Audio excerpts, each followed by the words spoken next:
Welcome to Founders and Funders Australia. This week I have Louis on the show. Welcome to the show, Louis. Thank you so much. Thanks for having me. And I've heard all about you. You are an actor, you're a model, and a photographer. But how do you describe yourself? I struggle to really identify with any specific thing I do, and because I have a really bad habit of making it like my only Identity. and purpose. Yeah. So I'm trying to actively stop myself from attaching any titles. Yeah. So how do you introduce yourself when you meet people? I'm just like, hey, I'm Louis. Okay. Hey, what's up? Oh, yeah, no, yeah, I do a bit of this, bit of that.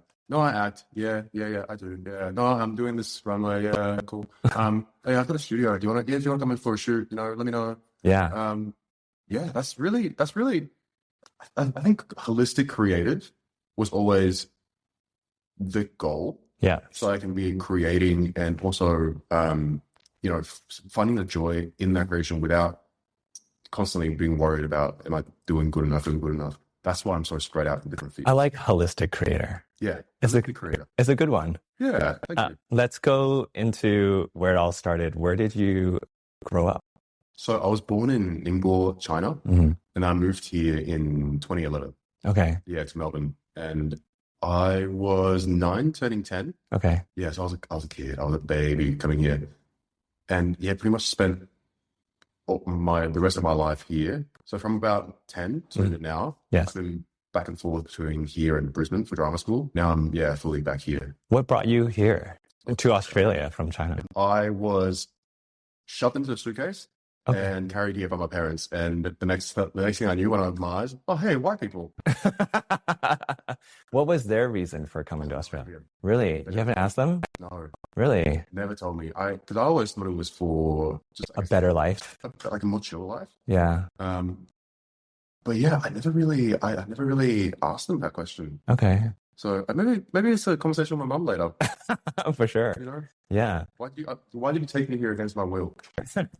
I have this theory, and something I learned at university is that as part of child development, we don't remember memories before 10 years old because there's so much change going on in your body, in your mind. Do you remember your life in China? Most of it. Oh, yeah?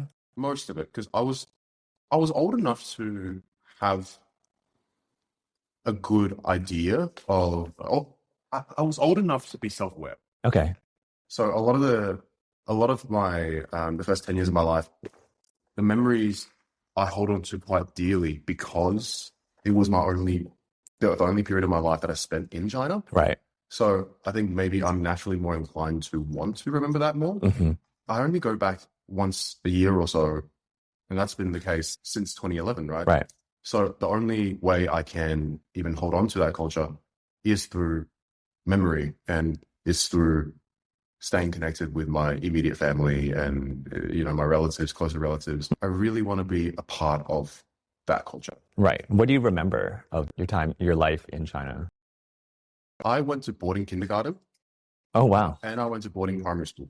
I didn't know that was a thing. Yeah. But from about 4, I saw my parents once a week.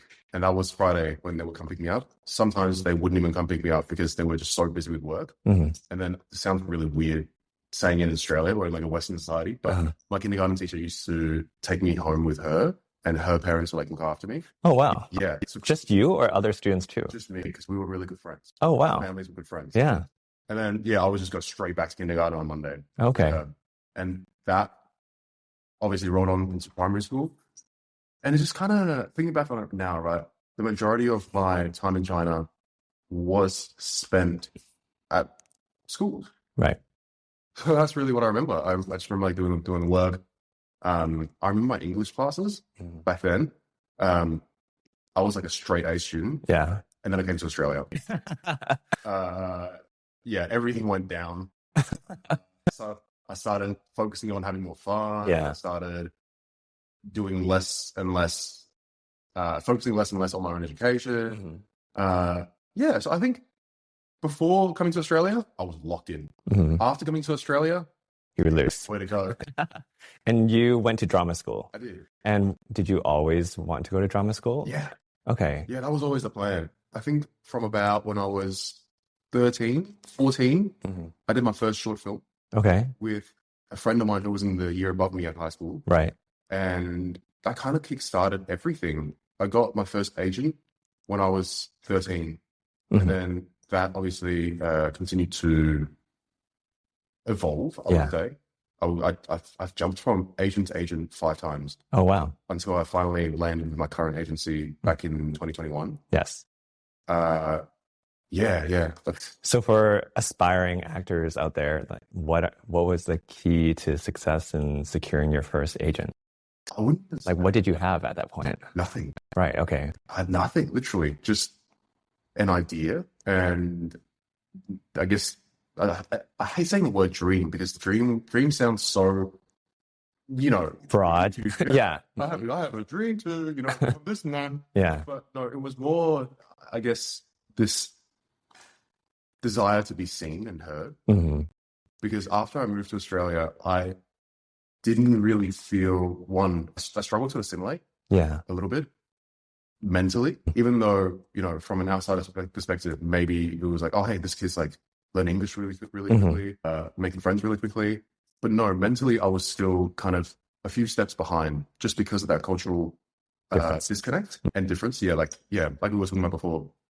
And I think drama and acting became a way for me to be able to voice myself and speak through characters, because it felt like no one wanted to hear the actual me talk. Right. Or, it's really, it was this desire to be seen. It's so interesting that you wanted to get into acting to be heard. Yeah. Yes. Even though it's not of who you are, just to be heard. Yeah, just to be heard. I didn't really care if it was the real me being heard. I just felt like I was able to, I just felt like I was given a platform to actually be able to be heard in any way. Because it was rough. It was pretty rough, like moving here and not having any friends. And like thinking back now, right, there were moments in the first few months, so the first year of being in Australia, it's primary school year. Yeah. When it was in year 4, I jumped straight into year 4. And a lot of the students, a lot of the kids would just ignorantly do things to, I guess, provoke me because they thought it was fun. Yeah. And I didn't understand it at the time because coming from China, I wasn't really tuned into how racism worked here. Right. And thinking back about it, it jumps out to me as, so that was actually what I experienced, even though I didn't know about it and recognize it at the time because 1, I didn't speak the language. Right. 2, I wasn't accustomed to receiving that. Right. So yeah, it was an interesting experience. And drama and acting also felt like an escape for me, because of that, because I was able to just jump into another person's life, even though that person's fictional most of the time. I'm able to jump into their life and just escape from my life. And all of a sudden you're part of a team. You're part of a crew. Yeah. You have your community or a sense of belonging at least. Exactly. Sense of belonging. It's so central to everything I do. Every hobby I pick up and every endeavor that I pursue, they've all drawn me towards them because they offer me a sense of belonging in different ways. Yeah. Photography, modeling, acting, even like sports. Such a strong sense of belonging can come from that for a kid who not only struggled to make friends at the time, struggled to understand things and concepts at the time. It definitely was critical to my development. Right. Yeah. And you said you switched agents a few times. What was the catalyst for change? Well, most of the time it was because I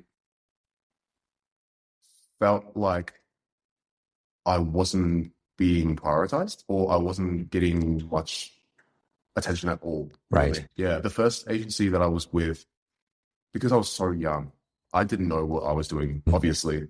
That was before I had taken like proper training, before I even knew about the industry or how everything operated. So it was kind of just, hey, I have an agent. Great. Yeah.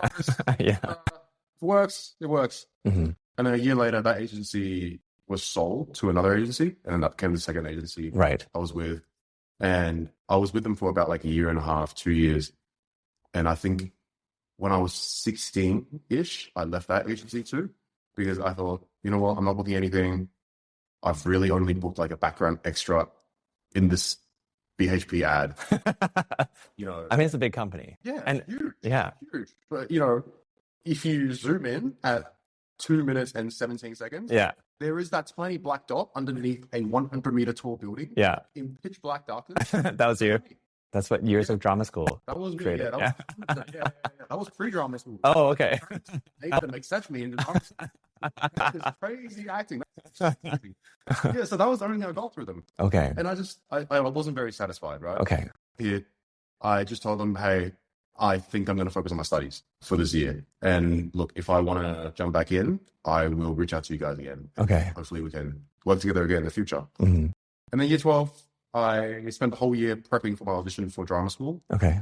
I started actually in October of year 11, started researching monologues, started researching different schools and preparing my application. And for a whole year, I rehearsed and practiced just for that one.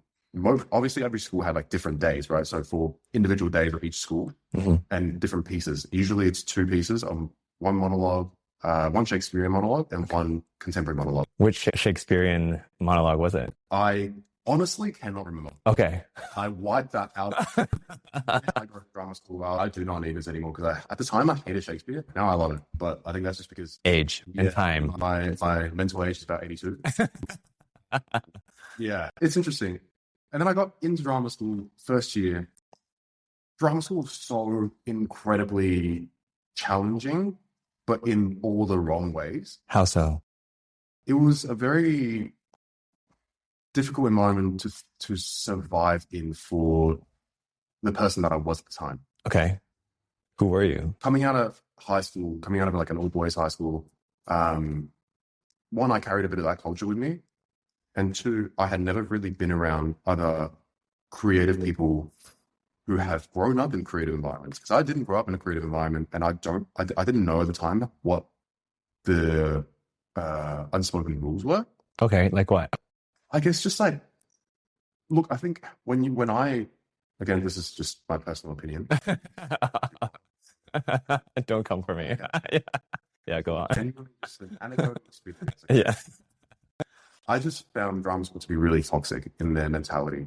And very much, there's a very strong sense of in-group mentality, in-group membership. Okay. And unless you thought like them, behaved like them, acted like them, had the same opinions as them, were going to become outcasted, going to be ostracized. And I made a mistake in the first few weeks of first year where I just got really drunk at a party. Oh no. And I just said some really dumb stuff that 18-year-old kids would say. I just did something really stupid at that party, and it kind of left a really bad impression from the get-go. And I don't think that was ever forgiven. Wow. And for pretty much 3 years, even though whatever, people change, we forgive you, there was always that sense of distancing that I experienced with everyone in the class. And looking back now, obviously I was young and a bit dumber. I'm still, not that smart, but dumber than I am now. I was back then. Definitely wasn't unreasonable what happened, but it's just the way that it continued and carried on throughout the 3 years. For years, yeah. Especially in the first year, first year, it got to a point where the hostility towards me became really detrimental to my mental health. It became less passive and it was pretty active. Okay. And some of the things I would hear about that were being said about me behind my back, or it was just it felt like I was on eggshells the entire time, pretty much when I was at drama school, and that kind of prompted me to reach out to an agent again. Okay. And this was not even halfway through first year. I was so sick of drama school. I just thought, you know what? I want to leave.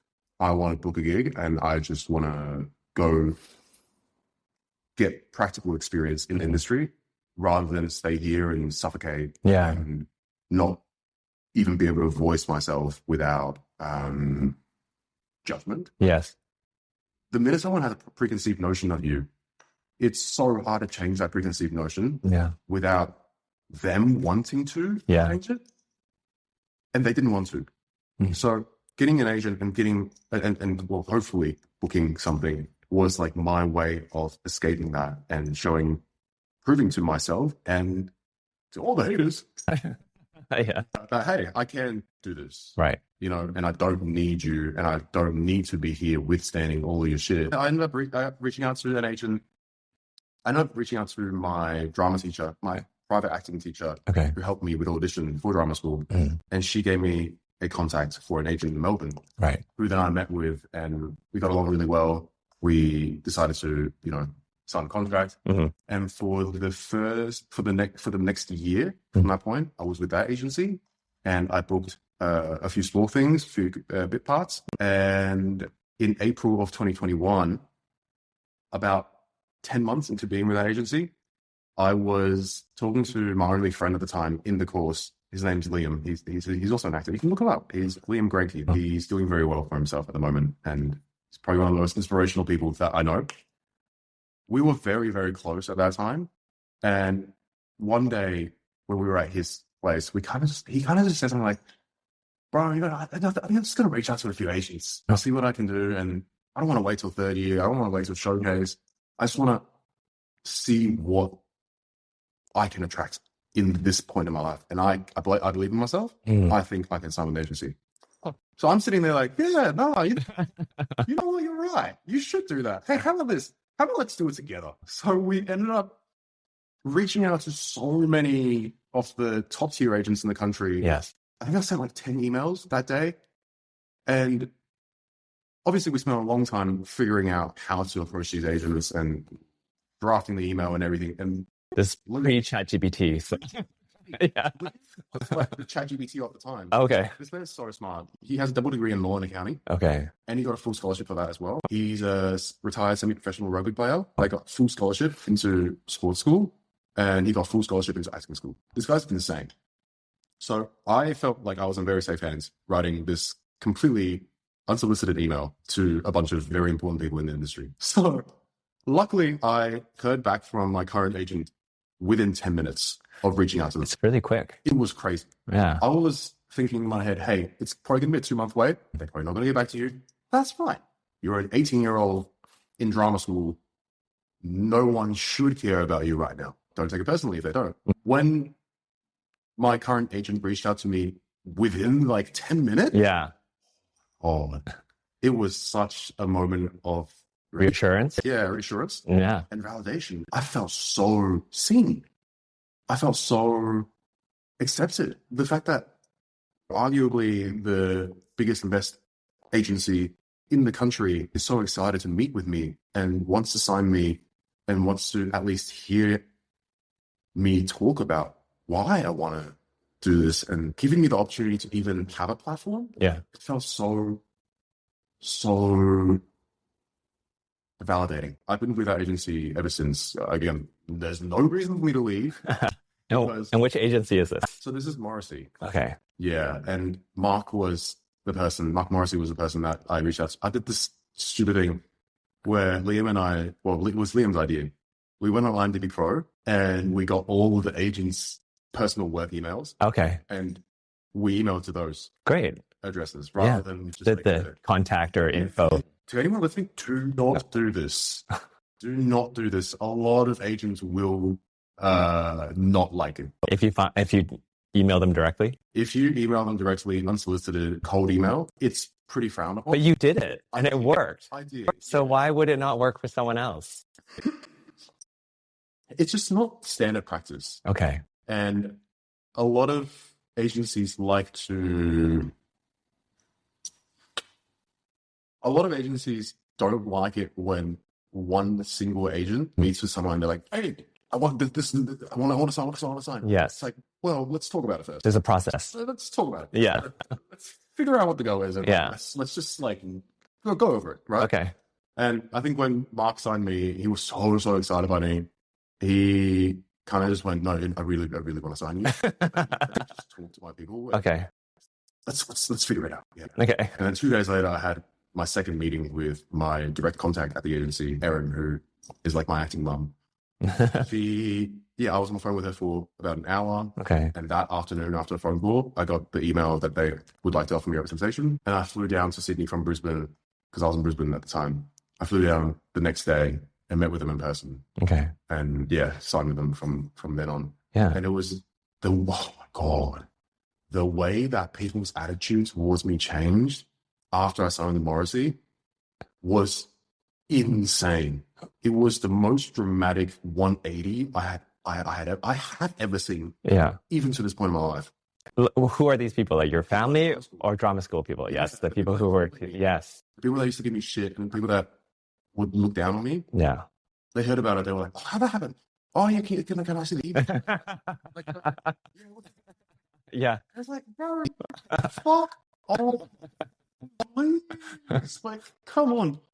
The attitude shift towards me, and it was also at the same time that that we were doing like screen acting. It was start of second year, we were doing screen acting, and I was excelling in that. And every single class, my name was getting brought up by our teacher, to say like, "Hey, check out Louis' tape. Watch this. This is where he does really good," and everything. So it started becoming a thing that I was really good at self-tapes. Yeah.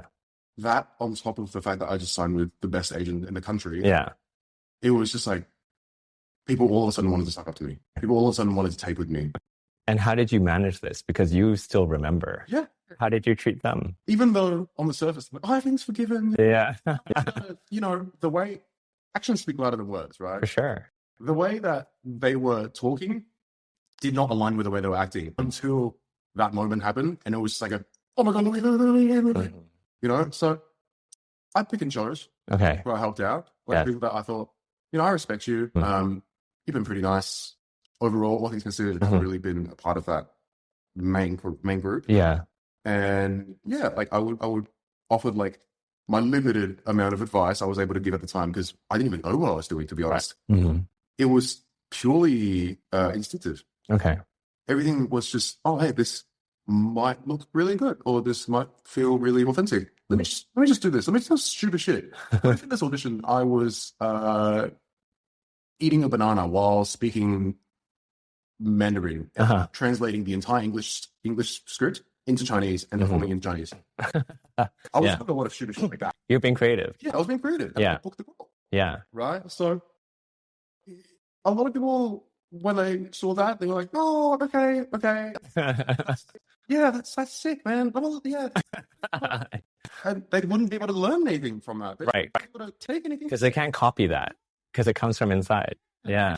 It's what I'm coming up with, right? Yeah. So I think the only piece of advice I was able to offer that was actually helpful was just trust your instincts. Trust your instincts. A lot of people at that time still were quite restricting towards themselves in terms of letting their impulses fly.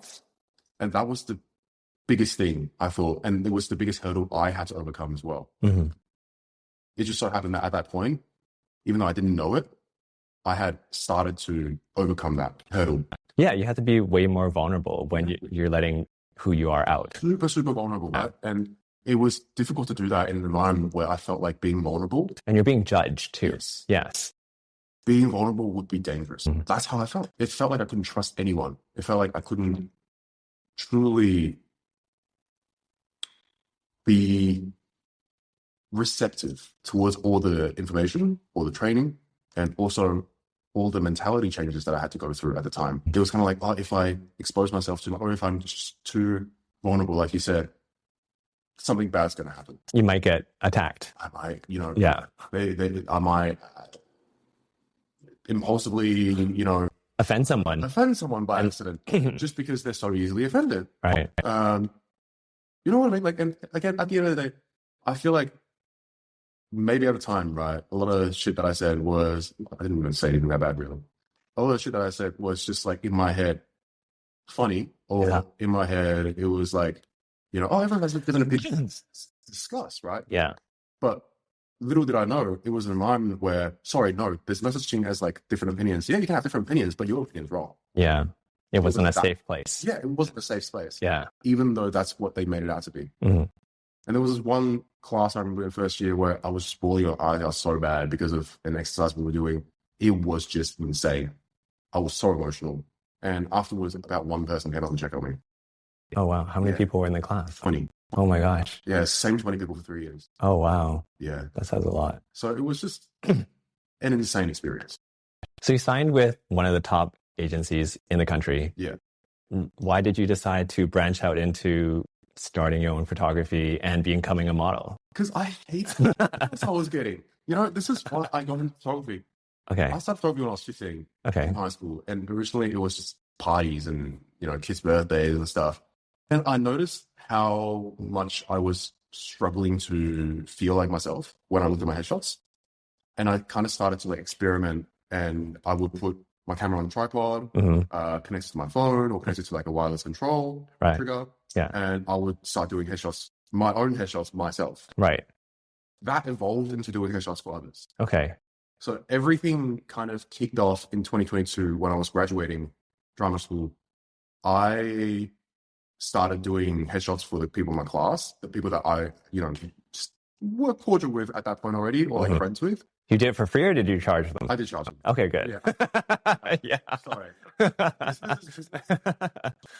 Mates pay the rates. Yeah. You know, even though they weren't, a lot of them weren't even my mates. Like it's, it is what it is.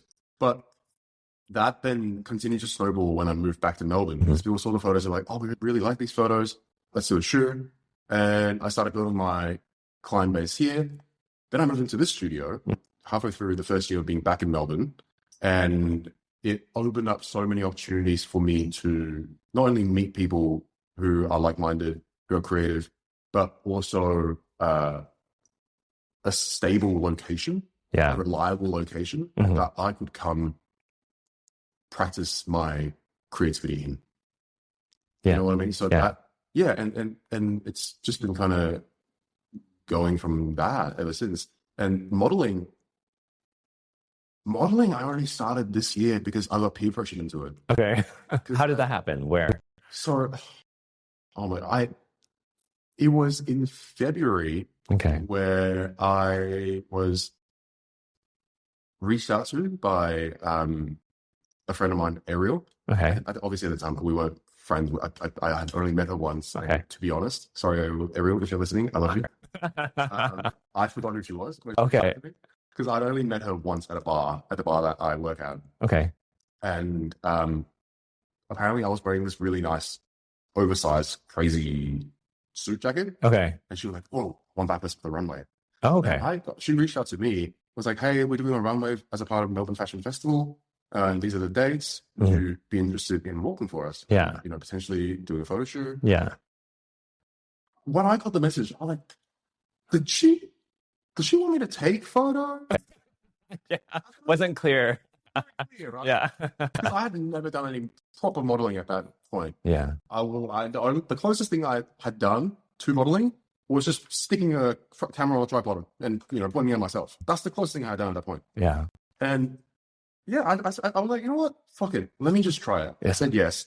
And I kind of used it as an opportunity and an excuse for me to lock in again and bring back like the whole, you know, fitness routine, and, you know, dietary routine and everything. And I started being more healthy. And yeah, so I did the runway. Afterwards, I swim at the runway, the day of show. I was just saying to everyone, I'm going to be modeling. No, I'm going to have to. No. Yes, people told me, I was like, what do I do? Right? It was like that. It kind of showed me that I am capable of doing it if I want to give it a shot. So then I had only just started seeing my girlfriend at the time as well, and she is a retired model. She just quit because she was like, it's too boring. It's too easy. It's too easy. Okay. I was talking to her at that time. I was like, hey, should I try to give it a shot? And she was like, you're beautiful. Why don't you? And yeah, I kind of just dove headfirst in. Is Ariel part of the agency you're with today? It's actually with Brooklyn as well. Yeah, right. So I went to Brooklyn recently as well. I think she worked as like a freelance stylist, model, and creative. Okay. Post runway, did you sign with Brooklyn? I was joking with Brooklyn, the person. Brooklyn management. Yeah. A few months prior. Okay. January or December, I can't remember. I ran into her at a bar and I was like, hey, Brooklyn, I think next year I want to like branch out a little bit, Yeah. potentially get into modeling a little Yeah. bit. What do you reckon? Like, I'd love some advice from you. And she was like, yeah, well, when you're ready, reach out. Yeah, we'll figure something out. Yeah. You know? And I did. Okay. In March, I sent her a message. I was like, hey, I think I might give it a shot now. Mm-hmm. What? Which I do. Yeah, I do. Mm-hmm. And she was like, come in, meet the team, and we'll go from there. Okay. I kind of just didn't really have to apply. Yeah. I think just with agencies, I've had really good luck. Okay. With Morrissey. Or you just have talent. Maybe. Maybe, yeah. I honestly should probably give myself more credit. Yeah, you should. But it was a very random occurrence. The whole thing. How were you connected to her before the bar? I wasn't really. I started going to, well, it sounds so wanky to put it like this, influencer club, right? Okay. What's an influencer club for those of us who don't know? It's just it's a place where a lot of influential people go. Okay. A lot of celebrities visit. Okay. And it's a very New York, LA kind of place. Okay. And this is in Melbourne. This is Melbourne. Yeah. Okay. I won't name drop it because okay, don't. Anyway, it's not my identity. Is this like Fight Club? Yes. Actually, Jay. So yeah, I started going there at the start of 2023, and I met a lot of people there who were with the agency. Right. A lot of models go there, and a lot of people in the industry go there. And yeah, I started just kind of getting dragged into this world bit by bit. I feel like it was probably the best thing that has happened to me in a long time. Just stepping out of my comfort zone and exposing myself to that environment, also those people, and a whole new side of the world. It really was an instrumental part of my growth. Because you felt seen. It helped me discover myself. A lot of this roots in childhood trauma. Of course. You know what I mean? Yeah, I totally understand. Do I look like I have a lot of childhood trauma? I mean, you know, I just felt the connection. I get you. Yeah. It comes from that like childhood trauma of not being good enough. And trying to get external validation. Yeah. Not feeling like I was ever enough, feeling like I just was the bottom of the barrel. Even though you had straight A's in China. Even though in China I had straight A's. I was never doing good enough. And obviously this was often I'm not faulting my parents. I'm not faulting anyone. I'm not faulting like any environment or anything. They did their best. So I am faulting the environment. To be honest, it was just the standard. It was very high. Yeah, this is how people were raised. Yes. So coming here, I was then exposed to all this Western ideology of like children should be children. What's that? I didn't realize children should be children. You know what I mean? It's taken me a long time to not only come out of the mindset of self-deprecation, being hypercritical of myself, to this point right now in my life where I'm actually able to appreciate myself and be grateful for the things around me and actually be proud to be who I am. Yeah. Because for so long I didn't have that. And if I did, I feel like I maybe would have ventured into a lot of things sooner. Yeah. Especially with modeling. I put it off for so long. I started thinking about it in 2022 when at the time I was with my ex and we were kind of like talking about, potentially I'm interested. And then it took over a year for me to overcome it took over 2 years for me to overcome the hurdle of I'm so fucking ugly, I want to shoot myself. Oh, wow. Yeah. That's dark. Yeah. I didn't realize I was, until this year, really. Wow. Yeah. How many years is that then? 24. 24. I just turned 24 last week. Oh, yeah. Happy belated. Thank you. Yeah. Thank you very much. Yeah. It's taken one. Obviously, I started to realize, hey, I'm not ugly when I was like 22, 21, 20 maybe. But it's taken me an extra 4 years to truly get to a point where I can actually say I love myself. Yeah. And I said that to my girlfriend for the first time, probably like ever in my life, the week before my birthday. Oh, wow. I was like, babe, I think I love myself. It was such a moment of such a breakthrough, you know? Yeah. Like, yeah. We kind of just like sat there and That's so good. to say I love myself. Obviously, to some people that might not sound like a big deal. But to someone like myself, and I'm not sure to what extent yourself and other people who have similar shared lived experiences, how hard it is to actually be able to say that to yourself. When I look in the mirror, sometimes I still get reminded of my 13-year-old self, with glasses, with braces. That traumatized child that has never been healed. I didn't even realize that child was there until this year. You know what I mean? I started finally going to therapy. Therapy is great. I started during COVID. Yeah? Yes. I cried twice in 1 hour. Oh my. And then I slept so well that night. When there's things just in the back of your mind, and then you finally let it out. You finally cry, or you finally just let the emotions out. The relief. I slept so well. It's been transformational for me too, but in a very surprising way. I've become better at reflecting and being critical, but being more positively critical rather than constructive. Critical. Yeah. Constructive, that's right. A lot of the time I'll catch myself, especially nowadays, just inflicting a really strong sense of doubt on myself, on the things I would do, and on the people around me, which is horrible. A lot of the things I would say to myself, like my friend asked me the other day, he was like, Louis, I want you to just say a few things to me that you've been saying to yourself. Sound like I'm you. I just want to hear what you've been saying. Some of the shit that came out of my mouth, oh my God. Like, dude, if you said that to me, I'd punch you up. Yeah. Nah. Yeah. You know what? I'll just say that to yourself. And it sounds dumb to say I finally realized I had a revelation at that point. But it did feel like a bit of a light bulb moment. For sure. The past month has been a bit of a light bulb month. Really. I've finally been able to step into a new year of my life in this world with a refreshed mindset, with a more healthy mindset. And I'm so grateful for that. Incredible. There's so many people who would want to be in your position, to be able to do acting and now modeling. I see that there are so many companies out there that promote modeling school or photo shoot studio. When I submitted, it was 2 photos that a friend took of me. I think the same, I had a call back in 10 minutes where it's like, please give 5 to 9 more photos that match lifestyle, fitness, beauty. I don't even have enough photos of myself to meet this criteria. Wow. Like you, I don't think it requires having done an entire portfolio shoot to apply to an agency. And I think that's a myth that I would like to dispel for many people, is that you actually don't need a professional camera. You can use your iPhone. You do a profile, a full body length and fitted clothes and good lighting. And that's enough to submit to the majority of agencies. Yeah, majority. Because I think people get intimidated by the fact that, I have to have these photos done. I'm stepping into this world of I'm fully ready and everything. That was my mindset. But then, obviously, when I signed to Brooklyn, I had nothing. My digis were a screenshot of me recording myself, the selfie cam with my camera on, put on a tripod.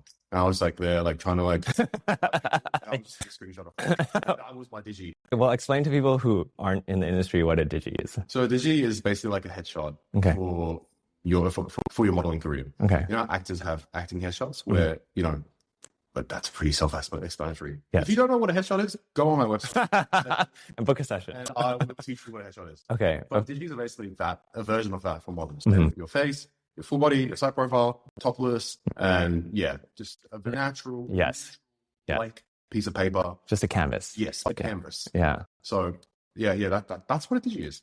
A canvas. I'm actually doing a digi shoot in an hour with a friend who's coming in here. Okay. yeah. She just got signed actually a week ago. She got picked up. Okay. She got scouted. So I'm very happy for her. Let's continue. You got signed to a modeling agency, and then what was your first job?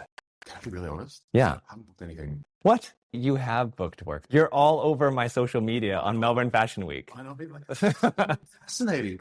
I feel like I'm the only one who hasn't seen that. You've been seeing me. I've been getting a lot of people message me like, hey, I saw you on this thing. People send me screenshots. You're on my Instagram every single day. I'm close to clicking stop serving me this ad. That's crazy. Yeah, it is. It's the algorithm. But it's interesting. So I was on a campaign at Urban Surf. Yep.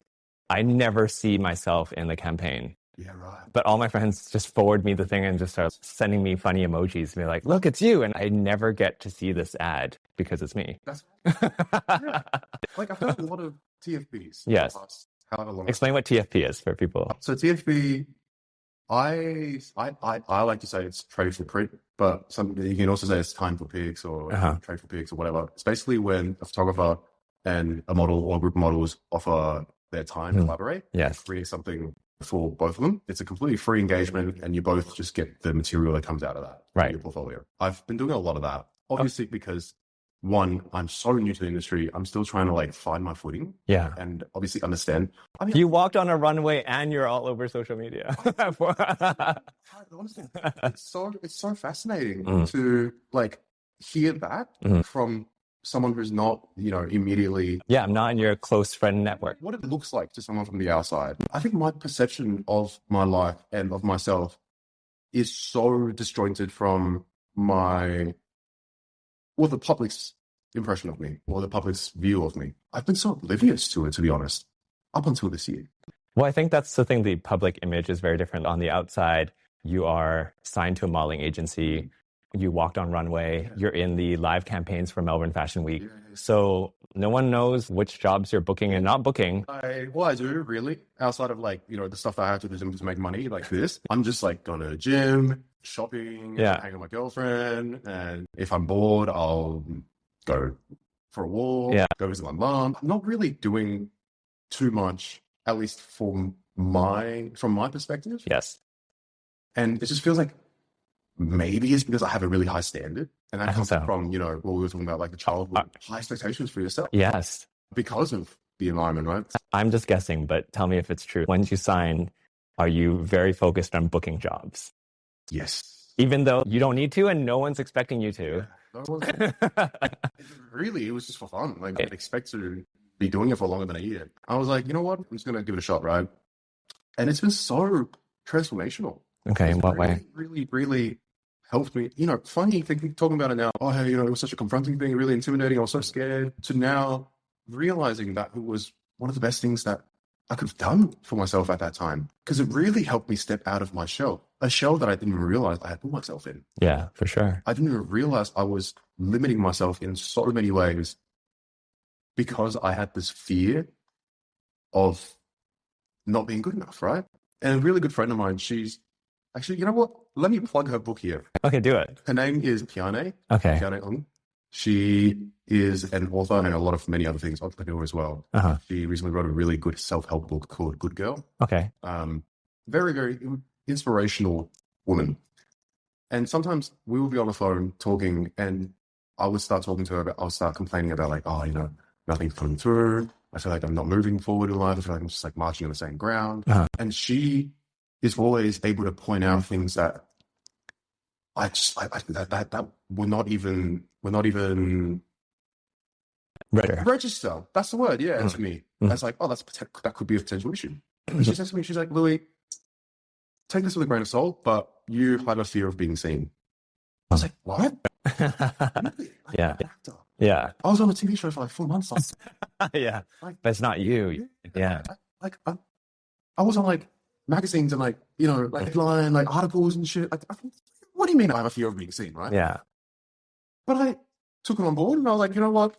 Maybe she's right. And for the past 3 months, ever since we had that conversation, I've been noticing more and more on the daily how much being seen and putting myself out there actually intimidates me. Because even though I have this, even though I think I'm very confident, I don't really get that scared or intimidated or anxious when it comes to things that most people would be. I feel like I'm a pretty confident person, right? But in the past 3 months, I've just noticed, wow, I have such an obsession with controlling specifically how I want to come off and how I want to be.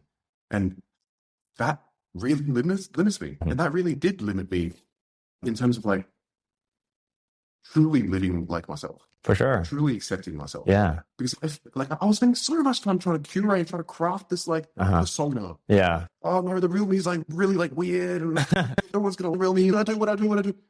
To now being able to actually say, no, when I am my true self, I'm so much more interesting.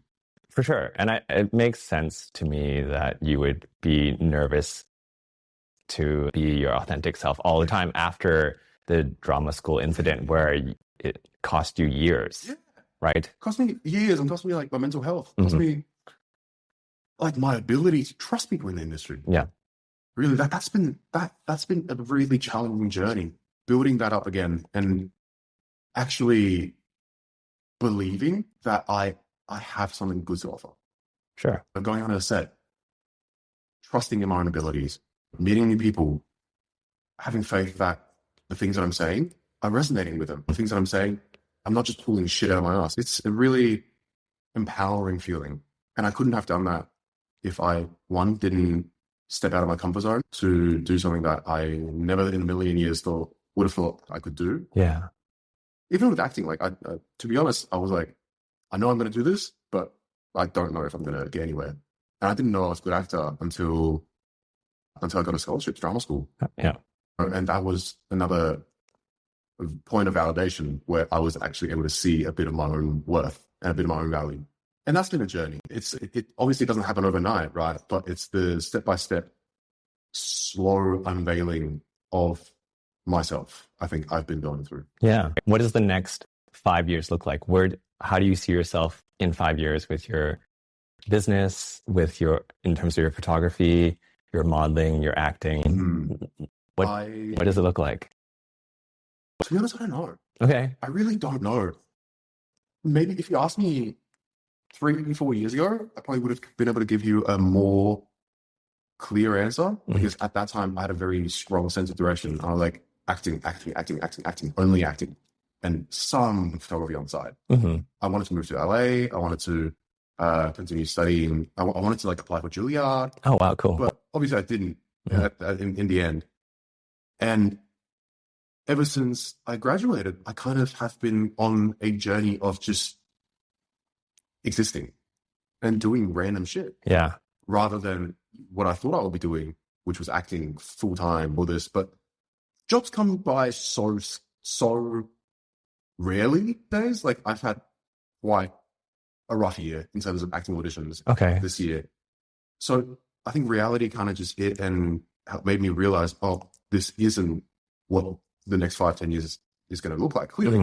So what am I going to do? How do I like fill that time? How do I still feel fulfilled and feel like I have a purpose, right? And that's what's led me to kind of do something different every year. Okay. Every year has been different, pretty much. Like 2023, I focused a lot on photography. 2024, I focused a lot on acting, but that's because I was filming something for like that. And when that aired, obviously there was quite a bit of heat from that.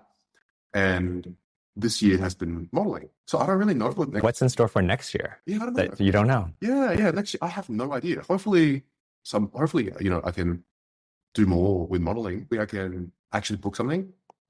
Hopefully I can continue to better myself on this self-improvement journey, mostly mentally. Yeah. And to be honest, as long as I feel somewhat fulfilled and feel like I'm on somewhat of a right trajectory. Yeah, that's your metric. I don't have that really strong toxic mindset of, well, I have to be perfect anymore. Well, at least not as much, right? I still have it in me somewhat. I still have this drive to prove that I am good enough at something. Like my career goal is to win an Oscar. Yeah. Right. And because there's been no Asian male actor who has won Best Actor at the Oscars. Wow. Yeah. We've had one Best Supporting Actor, which is Keith Wan, Everywhere All at Once. Yes. Awkwafina, Best Supporting Actress. Yes. That's it. Wow. You know what I mean? Yeah. Parasite won Best Picture, but that's Best Picture. I'm talking about Best Actor. That's what I want to win. And as long as I have that goal in mind, I think I'm just going to let the universe take its course. Yeah. Excellent. Well, given what you know now, what advice would you give people young, like earlier on in their journey, who want to get into acting and modeling? What are the main lessons that you want to pass on to give them the best chance of meeting their goals? Like professional advice? Yeah. Should they go to drama school? How should they approach signing with an agency? Should they be a freelancer? There's so many things that over this year that I've learned along the way, but randomly, that I wish someone just sat me down and was like, what do you want to do? What do you want to do? And then here, let me save you some time and some headache, some dead ends. Yeah, Like, I see. what advice would you give? What are those lessons you want to pass The advice I would give is to book a consultation with me. on? I'm kidding. So I think you just have to be realistic. Okay. Let's just say acting, right? Let's start with acting. Yeah, let's stick with acting. Just because modeling, I'm still so new to it myself. I don't think I'm the best when it comes to even being fully informed when it comes to a lot of the things in the industry. But acting wise, I've been in it for so long now, like since like 10 years ago. I think if you're starting out and you're young, you're still in high school, the best thing to do is consistent training from as early as you can. Training is so vital to an actor's development. It sounds kind of dumb for me to say that, redundant for me to say that. But really, when you think about it, acting training isn't about picking up skills and techniques and becoming a better actor per se. Acting training is more about learning how to be a human. Because that's what you want to, that's essentially what you're doing. Yeah. On every job. You're learning how to be this person, how to get what they want to get in this specific context, how to communicate what the text is trying to communicate. Verbally and non-verbally, and non-verbally. Yes. I think a lot of people think acting is like a massive pretending, like I'm pretending to be a different person, and like all that. But no, it's truly Living it. stepping into that person's shoes. Okay. And if you aren't able to even understand what makes you tick, to let those impulses fly and actually trust that you are doing the right thing, you won't be able to be yourself. And if you can't be yourself, again, being yourself in life and being yourself as an actor, to me, has apparently been two very different things.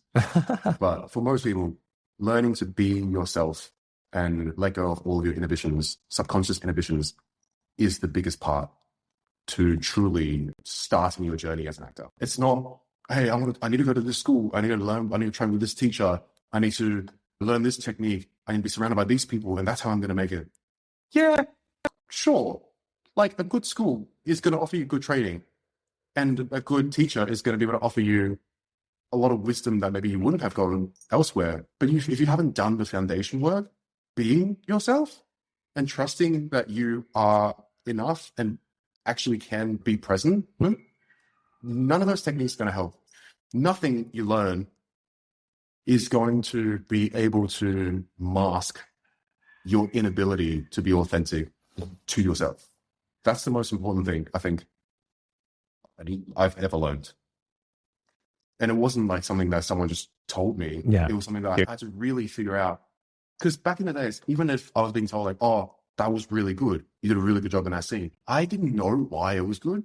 I struggled to be critical with my own work in a constructive way. Because I was so in my head and wanting to do things perfectly, wanting to deliver everything perfectly, wanting to be like emotive, I was self-affecting a lot. But in real life, when right now I'm talking to you, you're talking to me, we're affecting each other, right? You're not really in your head thinking like, am I delivering that correctly? What you're trying to do is connect with the other person. Yes. I think it took me until maybe halfway through drama school to realize I was doing that and to be able to slowly come out of that. And it's a journey. It's every day I'm becoming a better actor. Every person I speak to, I pick up things from them. Okay. For yourself, right? I feel like you have such a powerful sense of stillness within you. Oh, yeah. Thanks. And it's just very grounding. It's very calming. Thanks. And it's very reassuring. Good. Right? It's a very vibrant, positive, but not disruptive energy. Do you know what I mean? Yeah. And I think that's something that's a skill that I've picked up over the years of analyzing myself, analyzing characters, and analyzing people. And the more I people watch, the more I actually pick up like different people say things differently. Different people sit differently. Different people do all these things differently. But if I can't even reflect on myself on how I do things, what my habits are, there's no way I'm going to be able to authentically portray another person without, like, that's just faking it, you know? Yeah, that's really, it's really difficult to narrow everything down to one piece of advice, but I think that's really it. The most impactful one. The most impactful one Yeah. is to be yourself and make those shoes. I have to ask you about photography because I've also done quite a few TFPs. Yeah. And it's a broad range of photos that may never see the light of day or ones that you might really like. And so for photography, how did you learn photography? You did it in school. Yeah. What do you think are the keys to being a great photographer? You talk about you show people's authentic self is like one of your goals. Yeah. Just like how you want to show your own. Yeah. What makes a great photographer?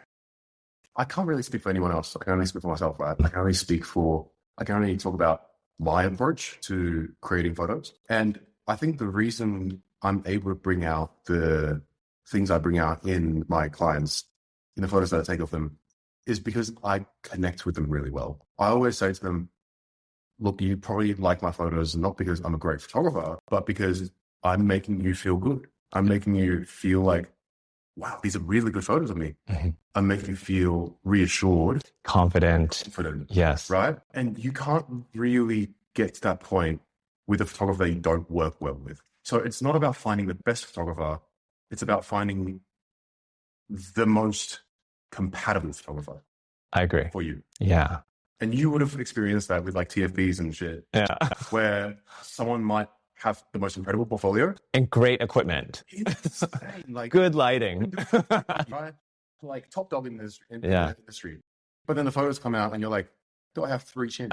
Like, why do I look rooster in that photo? You know? Mm. And I think a lot of it is because when you're really established as a creative, and especially in photography, you have a set way of going about things. You have your own habits that you fall back to, or just your methods. Yeah. And for someone like myself, who's coming from a different background, from a different creative field, and I'm not putting too much like monetary pressure on myself when it comes to this, I'm able to be more collaborative. And I think being collaborative is the key. I was saying before, finding a photographer that you collaborate, that you're compatible with. Yeah. Someone like that is always going to be collaborative with you because you're trying to work together to make something for you. Yeah. Whether it's your own photos or for your clients, do you often pick the same photos that you like? For yourself, when someone shoots you, what they choose as your best shot, is it often the same as what you would choose? No. Right? No. And do you know where that stems from? To be honest, I don't know how true this is, but this is a realization I had, again, last week, 2 days before I turned 24. Apparently, I was just going through a phase of revelations. I suddenly sat up off the couch. Again, I was with my girlfriend because I'm with her all the time. I sat off my couch. I was like, babe, I had a revelation. Guess what? I just realized my mirrored self-image is not my actual self. It's not. It's not. Yeah. Right? The version of yourself that you see on a daily basis. It's the mirror. It's the mirror. Yeah. You wake up, it's the mirror. The day you brush your teeth, it's the mirror, right? It trains your brain to pick up certain patterns on your face, and you recognize that. And we're asymmetrical anyway. Because your brain's constantly adjusting for the asymmetries that you see in the mirror. Yeah. When you flip it around, it's going to be over-adjusting the wrong way. Right. You know, so you look super dumb to yourself. But that's what you actually look like. So I think what came out of that realization was the understanding that when I look at a photo of myself, I can't be judging it from the lens of someone who's been trained to like the mirror itself. I almost treat these two as two different people. Yeah. I especially like when I look at my own photos and I compare them, my mirror self-image, I'm so much more critical because I'm constantly looking at it. But then when I go to my actual, photos, I'm not as critical because I realize it feels like a new face to me. And I realized, whoa, okay, it's maybe not, I'm not ugly. That's crazy. I'm not ugly. Right? Yeah. I'm so used to being critical of that. I'm so used to judging it. Damn, oh shit. And you go back, I don't, what? You know what I mean? Sometimes I trick my brain. If I'm doing a selfie, right, a mirror camera, I always flip it around. Okay. I flip it around so I see myself for what I actually look like. And I think that's something that people should do to train their brains out of that bad habit of judging yourself based on a mirror. Sorry, that's a very long tangent, but I'm going to correlate it back to the question. The reason I think I'd pick different photos to different best photos of myself to someone else is because I'm viewing it from that mirror self-image kind of lens. That's definitely something I'm still trying to work on, and I'm getting better at not focusing on it. But yeah, it's a process. For sure. That's a great lesson. Yeah, right? I think that's a really important lesson, is to realize that what you see is not what others see you as. The same as voice. The first time I heard my voice on recording, it shocked me. It's the resonance that comes out of your head that makes it sound different when you're hearing it live versus on playback. For sure. Yeah. Very important lesson. I remember my agent telling me, my acting agent, when we had our first meeting, he was like, "You have a beautiful voice." Oh my God, you have a beautiful voice. And I was going to like, and I didn't give myself much credit. And I think that's, again, just like a journey of self-acceptance, right? Like being critical of yourself, but realizing that the version of you that you're critiquing isn't even the real version of you. It's not. The voice you're hearing isn't even your. No one else hears that. No one else hears that. No one hears that. You're judging a version of you that literally is irrelevant to the world, the real world. The only way it's relevant is in the negative effects it's having on your brain, the negativity that you're constantly inducing in your life and you're focusing on. But that's not real. That's not real. It's just been such a healthy revelation. For sure. You know? For our listeners who want like great headshots, great portraits, how should they find you? How do they find you? So you can either go to my website, which is www.lestudiophotography.com.au, or you can find me on Instagram, LeStudioPhotography, le.studio.photography. Okay. And just shoot me a text. Awesome. Thank you so much for your time, Louis. Thanks for having me. It's been so fun. What an interesting journey of actually talking about myself. Good.